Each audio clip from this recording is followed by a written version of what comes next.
sou Lilian, sou uma mulher preta, minha autodescrição é estou de blusa verde, saia preta, sou alta, tenho aproximadamente 1,74 m, uso meus cabelos de trança, tenho os olhos negros e sou gorda.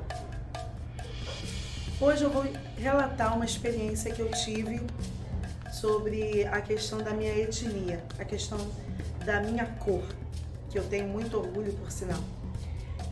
No mês de julho desse mesmo ano, de 2023, eu estava almoçando com a minha irmã, também preta, em Rio das Ostras, aqui na região dos Lagos. Estávamos muito felizes que ela tinha acabado de adquirir um imóvel, estávamos almoçando bem alegre e descontraído num restaurante. Até que a gente observou que parou um carro do lado de fora e começou a nos gritar e a gritar para as pessoas que estavam lá dentro, dizendo: venham nos servir, por que vocês estão aí sentadas? Venham, e gritava muito. Nós olhamos para trás sem entender o que tinha acontecido. A dona do restaurante se direcionou lá fora. Quando ela chegou lá, perguntou o que tinha acontecido. Foi então que ele disse: elas estão ali sentadas almoçando e não vieram aqui me servir. Eu estou aqui e elas precisam vir me servir. Aquela senhora falou com ele que ele poderia pedir a ela, porque ela era a dona do restaurante, mas ele não quis, ficou bravo, arrancou com o carro e saiu. A seguir ela entrou e falou com a gente: vocês viram o que aconteceu? Vocês conhecem? A gente não. Aí ele estava gritando e chamando, querendo que vocês fossem lá. E aí eu falei para ela: isso é racismo. Ele está nos vendo aqui porque somos pretos, ele acha que a gente tem que parar a qualquer momento para nos servir. O racismo existe, o racismo é real, o racismo é presente. Estávamos no Rio de Janeiro. E se a gente não tiver uma voz potente, uma fala importante, que diga isso à sociedade, a gente vai continuar sendo tratado dessa maneira. A gente precisa se posicionar e a gente precisa mostrar sempre que nós temos os mesmos direitos. Nós precisamos enfatizar a nossa luta e continuar o nosso movimento. Obrigada.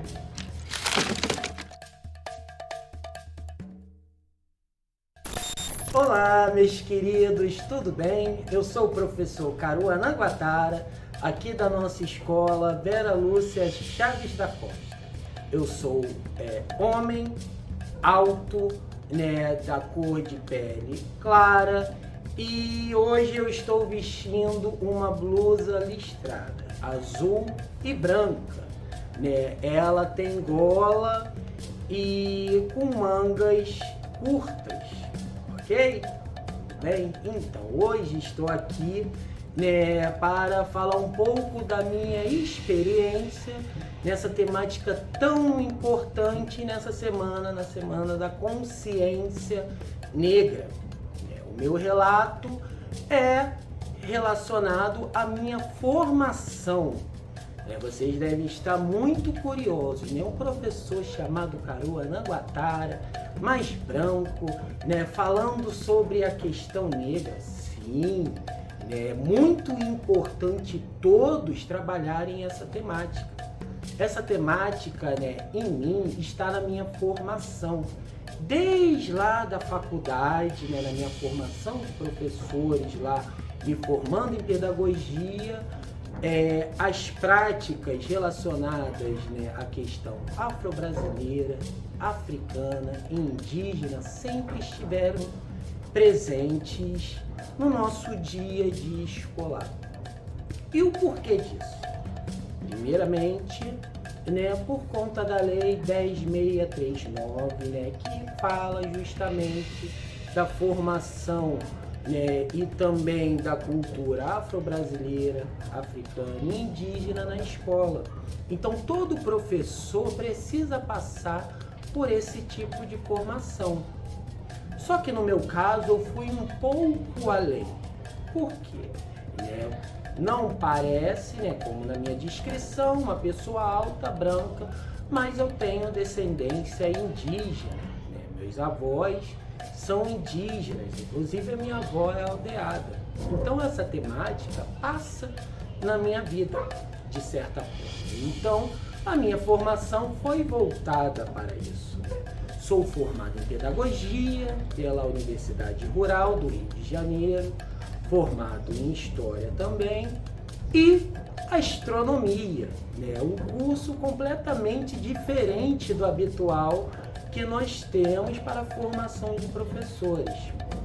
Mas já explicando, a minha formação foi para entender, né, como que os indígenas pensavam o céu, né, essa relação com a natureza, né, como que os astros interferem no nosso dia a dia. Então, por isso a minha formação.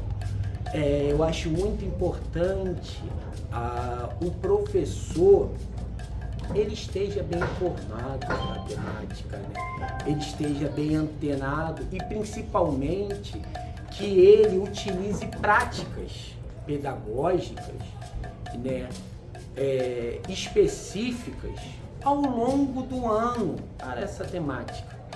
Essa temática, né, a Semana da Consciência, ela não precisa e não pode ser apenas um dia. Né? Geralmente em novembro, 20 de novembro, Semana da Consciência Negra, ela precisa estar inserida em todo o nosso dia a dia e nas nossas práticas. Então, por isso que eu estou aqui, né, num lugar de fala antirracista.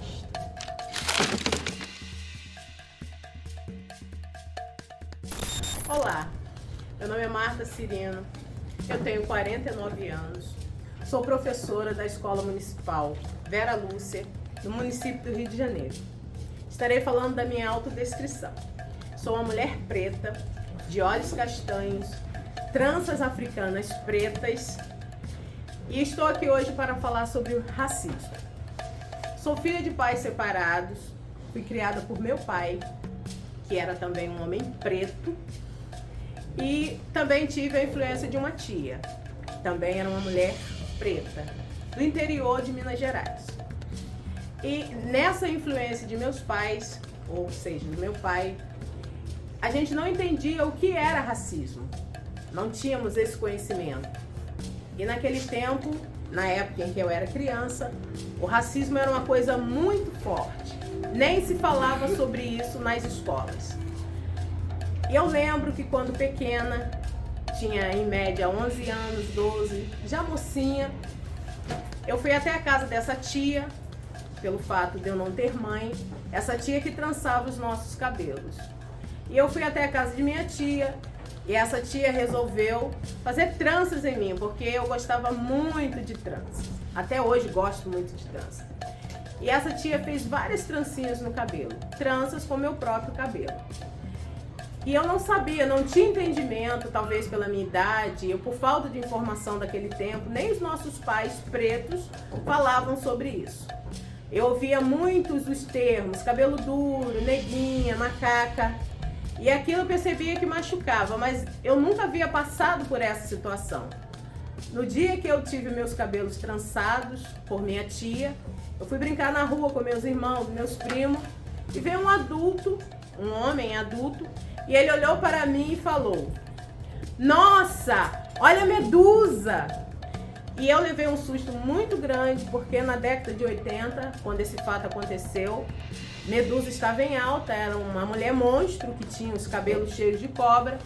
E eu fiquei muito irritada, muito aborrecida, e eu comecei a chorar. E aí minha tia veio, fez a intervenção, brigou com ele, falando que ele não deveria fazer isso com uma criança. E a partir daquele dia eu comecei a entender que havia uma diferença entre as pessoas. Pessoas de pele pretas e pessoas de pele branca. E aquele homem tinha pele branca. E eu percebi ali que eu deveria lutar para mudar a minha condição. Porque mesmo eu sendo preta, da periferia, Baixada Fluminense, do Rio de Janeiro, eu deveria lutar para que mudasse aquela situação. E o caminho que eu encontrei foi a educação. Eu resolvi estudar, mesmo sem ter mãe, com 15 anos. Eu fui até a escola, fiz a minha matrícula. Por isso que eu digo, não estuda quem não quer. Principalmente nos dias atuais, que há vários meios de se estudar. E eu consegui, comecei a fazer a terceira série, a antiga terceira série. E fui lutando, fiz supletivo, estudei. E me formei no curso de formação de professores, fiz faculdade. Fiz concurso público, 2 concursos, passei nos 2 logo em seguida e tomei posse como professora de uma escola municipal aqui no Rio de Janeiro. Hoje eu trabalho com os alunos pretos, brancos, pardos, indígenas. E eu falo sobre isso, falo sobre o racismo. Você pode ser quem você quiser ser. Não importa a cor da sua pele, importa que você tem que acreditar em você, porque cada um de nós tem a sua própria beleza.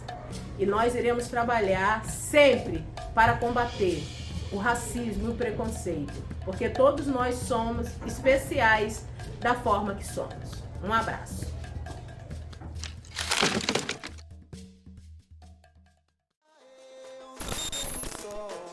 Quando eu venho de Luanda, eu não venho